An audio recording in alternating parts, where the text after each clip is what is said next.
नमस्कार, मी डॉक्टर स्मिता देशपांडे। गेल्या 2 भागामध्ये आपण मोबाईल संबंधी मुलांना लागणारी सवय आणि त्याच्यावरचा उपाय ह्याविषयी बोललोय।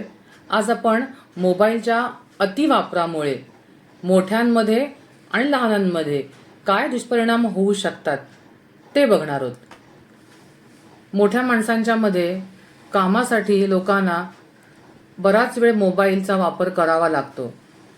अशा लोकांनी विशिष्ट चष्मा किंवा काही प्रोटेक्शन घेऊन मोबाईल वापरावा। तसंच काही विशिष्ट अंतरावरती तो मोबाईल धरावा।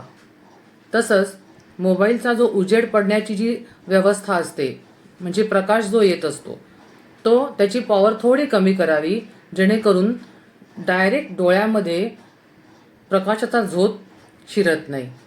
तर ह्या गोष्टी त्यांनी कराव्यात। शक्यतो सतत मोबाईल वापरावा लागत असेल तर एक अर्धा पाऊण तास झाल्यावर त्यांनी 10 ते 15 मिनिटं मोबाईल बंद करून विश्रांती घ्यावी किंवा डोळे बंद करून बसावं। कारण मोबाईल देखील हीट होत असतो, त्याची बॅटरी पण गरम होत असते।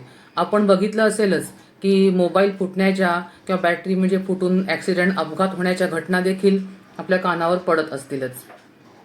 दुसरी गोष्ट अशी, ज्यांना मोबाईल कामासाठी वापरायचा नसतो, निव्वळ करमणूक म्हणून किंवा येणारे कॉल वगैरे करण्याकरता ज्यांना वापर करायचा असतो, त्यांनी आपला ह्या वेळेवरती नियंत्रण स्वतःच आणलं पाहिजे।